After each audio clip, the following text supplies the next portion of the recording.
ইউনূসের সরকারকে টিকিয়ে রাখতে হবে বলছেন ডক্টর তাহের।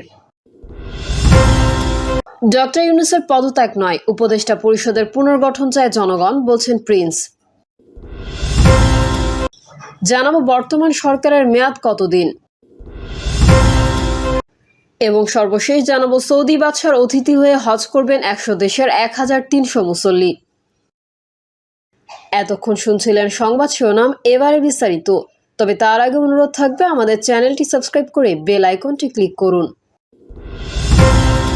ইউনূসের সরকারকে টিকিয়ে রাখতে হবে বলছেন ডক্টর তাহের। ডিসেম্বর থেকে জুনের মধ্যে নির্বাচনের তারিখ সহ সংস্কারের একটি সুস্পষ্ট রোডম্যাপ ঘোষণা করার দাবি জানিয়েছেন বাংলাদেশ জামায়াত ইসলামীর নায়েব আমির ডক্টর সৈয়দ আব্দুল্লাহ মোহাম্মদ তাহের। তিনি বলেন, স্বাধীনতা, ডেমোক্রেসি, সুষ্ঠু নির্বাচন ও দুর্নীতিমুক্ত দেশ গড়ার ব্যাপারে জামায়াত কোনো আপোষ করবে না। তাহের বলেন, রাজনীতিতে উত্তাপ দেখা যাচ্ছে, প্রশমিত করতে ভূমিকা নিয়েছি, উত্তেজনা কমে আসছে, সরকারের অনেক ত্রুটি দুর্বলতা আছে, সমালোচনা করছি, সংশোধন করছি। একই সঙ্গে ইউনূস সরকারকে টিকিয়ে রাখতে হবে, তার অধীনে সুষ্ঠু নির্বাচন হোক সবার চাওয়া। একটি সুষ্ঠু নির্বাচন এই সংকটের সমাধান হতে পারে। দেশকে স্থিতিশীল রাখতে সব দলের প্রতি আহ্বান জানাচ্ছি। ঢাকা মহানগর দক্ষিণের সাধারণ সম্পাদক ডক্টর শফিকুল ইসলাম মাসুদ বলেন, 17 বছর যারা ভোট দিতে পারেনি তারা যেন আগামী নির্বাচনে ভোট দিতে পারে সেটি নিশ্চিত করতে হবে। যদি কোনো ফ্যাসিবাদের দোসর আবারও ভোটের অধিকার কেড়ে নিতে আসে, আমরা আবারও জীবন বাজি রাখবো, তাও ভোট নিয়ে ছিনিমিনি খেলার সুযোগ দেওয়া হবে না। নির্বাচন কমিশন ও সরকারকে হুঁশিয়ারি দিয়ে বলেন, অবাধ, সুষ্ঠু ও অংশগ্রহণমূলক নির্বাচন দিতে কাজ করতে হবে, সংস্কার ও বিচার করতে হবে। কালো টাকা ও অবৈধ অস্ত্র উদ্ধার করে নির্বাচনের পরিবেশ তৈরি করা হয়েছে তা নিশ্চিত করতে হবে। মাসুদ বলেন, সুষ্ঠু নির্বাচন দিতে পারবে কিনা তা এখনো গ্রামেগঞ্জে নিশ্চিত হয়নি। পরিচয়বিহীন চাঁদাবাজ ও সন্ত্রাস আগের তুলনায় কয়েক গুণ বৃদ্ধি পেয়েছে, তা বন্ধ করতে হবে। সুষ্ঠু নির্বাচন দিতে পারবে কিনা তা নিয়ে উদ্বেগেই কেউ কেউ পদত্যাগ করতে চাচ্ছেন। ডক্টর ইউনূসের পদত্যাগ নয়, উপদেষ্টা পরিষদের পুনর্গঠন চায় জনগণ বলছেন প্রিন্স। বিএনপির যুগ্ম মহাসচিব সৈয়দ এমরান সালেহ প্রিন্স বলেছেন, প্রধান উপদেষ্টা ডক্টর মোহাম্মদ ইউনূসের পদত্যাগ নয়, দেশের জনগণ ব্যর্থ, অযোগ্য, স্বার্থবাদী ও পক্ষপাতদুষ্ট উপদেষ্টাদের পদত্যাগ চায়, উপদেষ্টা পরিষদের পুনর্গঠন চায়। এমরান সালেহ প্রিন্স বলেন, কতিপয় অবার্চিন, উচ্চাভিলাষী, অপরিপক্ক ও অনভিজ্ঞ উপদেষ্টা এবং সরকারের ভেতর বাইরে থাকা স্বার্থান্বেষী মহল রাষ্ট্র ও জনস্বার্থ বিরোধী, অবাস্তব, অপ্রাসঙ্গিক ও অপ্রয়োজনীয় বিষয় নিয়ে মাতামাতি করে সরকার ও রাষ্ট্রকে বিপাকে ফেলছে। শুধু নির্বাচনের জন্য আসেনি, কতিপয় উপদেষ্টার এই ধরনের বক্তব্যের সমালোচনা করে তিনি আরও বলেন, তাদের এসব বক্তব্য ও কর্মকাণ্ড ক্ষমতা দীর্ঘায়িত করার বাসনা। ভোটাধিকার হরণ করে হাসিনা যেমন ফ্যাসিবাদ কায়েম করেছিল, ভোটাধিকার আটকে রাখাও কর্তৃত্ববাদ ত্বরান্বিত করবে। শ্রুতিমধুর ও সুন্দর শব্দ চয়ন করে জনগণের চাহিদা পাশ কাটানো যাবে না। প্রিন্স বলেন, প্রয়োজনে সংস্কার ও ফ্যাসিস্ট খুনিদের বিচার শুরু করে দ্রুততম সময়ের মধ্যে নির্বাচন অনুষ্ঠিত করাই অন্তর্বর্তী সরকারের একমাত্র কাজ। সংস্কার ও বিচার চলমান প্রক্রিয়া, পূর্ণাঙ্গ সংস্কার ও বিচারের জন্য অপেক্ষা করলে নির্বাচন সুদূর পরাহত হবে। বর্তমান সরকারের মেয়াদ কতদিন? আমাদের দেশে অন্তর্বর্তী সরকারের মেয়াদ সংক্রান্ত সুনির্দিষ্ট বিধান নেই। স্বাভাবিক কারণে প্রশ্ন জাগতে পারে, তাহলে বর্তমান সরকারের মেয়াদ কতদিন?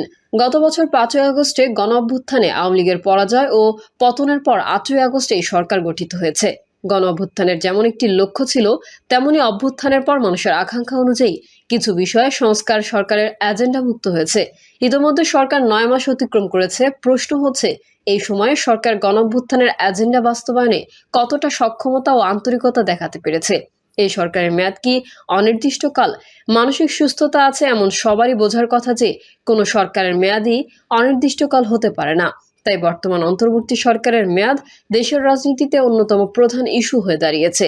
সরকারের মেয়াদের সঙ্গে অনিবার্যভাবে যে প্রশ্নটি আসে তা হলো, পরবর্তী সাধারণ নির্বাচন কবে? সরকারের পক্ষ থেকে তাদের মেয়াদ এবং সাধারণ নির্বাচনের সম্ভাব্য সময় সম্পর্কে শুরু থেকেই 2026 সালের জুনের মধ্যে বলে আসা হচ্ছে। কিন্তু বর্তমান রাজনৈতিক অস্থিরতা এমন পর্যায়ে এসে দাঁড়িয়েছে, সরকারের মেয়াদ ও নির্বাচনের সময়সূচি নিয়ে সংশয় তৈরি হয়েছে। গত 16ই এপ্রিল প্রধান উপদেষ্টার সঙ্গে বিএনপির প্রতিনিধি দলের আলোচনা এবং সফররত মার্কিন কূটনীতিকদের সঙ্গে জামায়াত ইসলামী ও এনসিপির প্রতিনিধি দলের আলোচনা শেষে নির্বাচনের সময় নিয়ে সংশয় নতুন মাত্রায় উন্নীত। প্রধান উপদেষ্টার সঙ্গে বৈঠক শেষে বিএনপির মহাসচিব মির্জা ফখরুল ইসলাম আলমগীর প্রকাশ্যে বলেছেন, নির্বাচনের রোডম্যাপ না দেওয়ায় প্রধান উপদেষ্টার সঙ্গে আলোচনায় তারা সন্তুষ্ট নয়।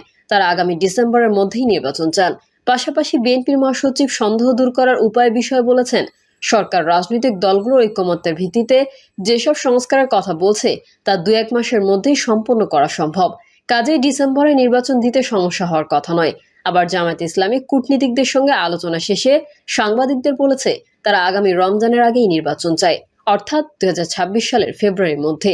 জামাতের এই অবস্থান পরিবর্তনে দলটির শীর্ষ নেতারা লন্ডনে বিএনপি চেয়ারপারসন খালেদা জিয়া ও ভারপ্রাপ্ত চেয়ারম্যান তারেক রহমানের সঙ্গে সাম্প্রতিক সাক্ষাতে ভূমিকা থাকতেই পারে।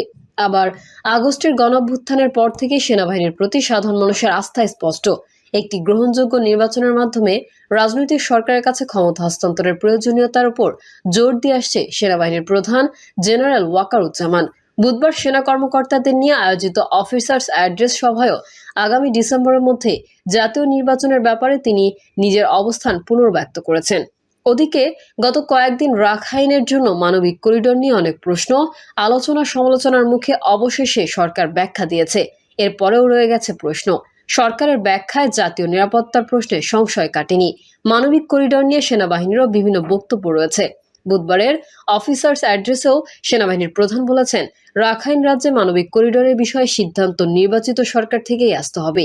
এই ইস্যুতে জাতীয় নিরাপত্তা উপদেষ্টার বক্তব্য আরও ধোঁয়াশা সৃষ্টি করেছে। তিনি করিডোরের বদলে ত্রাণ সহায়তার পাসওয়ে বা চ্যানেলের কথা বলছেন। অবস্থা দৃষ্টে মনে হতে পারে শুধু শব্দের মারপ্যাচ। চ্যানেল, পাথওয়ে ও করিডোরের মধ্যে কোনো পার্থক্য আছে কিনা, থাকলে এর তাত্ত্বিক ও ব্যবহারিক পার্থক্য কি? এদিকে অন্তর্বর্তী সরকারের 3 জন উপদেষ্টাকে বিএনপির মুখপাত্র বলেছেন জাতীয় নাগরিক পার্টির মুখ্য সমন্বয়ক নাসির উদ্দিন পাটোয়ারি। নির্বাচন কমিশন পুনর্গঠনে জাতীয় ঐকমত্য কমিশন দেওয়া তাদের সুপারিশ মানা না হলে বড় কর্মসূচি দিয়ে এই 3 উপদেষ্টাকে পদত্যাগ করানোর হুঁশিয়ারি দিয়েছেন তিনি। আবার বিএনপির পক্ষ থেকে সরকারে থাকা 2 ছাত্র উপদেষ্টার পদত্যাগের দাবিও করা হচ্ছে। বিএনপির নেতাকর্মীরা মাঠে নেমেছেন 2 ছাত্র উপদেষ্টার পদত্যাগের দাবি সামনে রেখে। এরপর এনসিপি কর্মসূচি দিয়েছে নির্বাচন কমিশন পুনর্গঠন এবং জাতীয় নির্বাচনের আগে স্থানীয় সরকার নির্বাচনের দাবিতে। দল দুটির দাবি ভিন্ন হলেও এটাকে কার্যত পাল্টাপাল্টি ধরে নেওয়া যায়। এমন পরিস্থিতিতে প্রশ্নগুলো আরও জোরালো হয়েছে। অন্তর্বর্তী সরকারের মেয়াদ কতদিন? নির্বাচন ও সংস্কার বিষয়ে রাজনৈতিক দলগুলোর সঙ্গে জাতীয় ঐকমত্য কমিশনের চলমান আলোচনা কতদিন চলবে? আলোচনার মধ্যে দিয়ে সমাধান আসবে কিনা? দেশের গণতান্ত্রিক অভিযাত্রায় গতি প্রকৃতি নিয়েও সন্দেহ তৈরি হয়েছে। আমরা দেখছি সংস্কার আগে না নির্বাচন আগে, এই বিতর্ক চালু করে রাজনৈতিক দলগুলো জাতীয় স্বার্থের স্থলে দলীয় বা গোষ্ঠী স্বার্থই প্রাধান্য দিচ্ছে। এই প্রেক্ষাপটে যেসব বিষয়ে বেশিরভাগ দল ঐকমত্য প্রকাশ করেছে সেগুলো নিয়েই জাতীয় ঐকমত্য কমিশনকে এগোতে হবে। সব বিষয়ে সব দল একমত নাও হতে পারে। গণতান্ত্রিক সমাজে তা আশা করা যায় না। ভিন্নমত আছে বলেই তারা ভিন্ন দল করেছে। নির্বাচন করতে গিয়ে যেমন সংস্কারকে বাদ দেওয়া যাবে না, তেমনি সংস্কারের নামে নির্বাচনকে অযথা বিলম্বিত করাও সমীচীন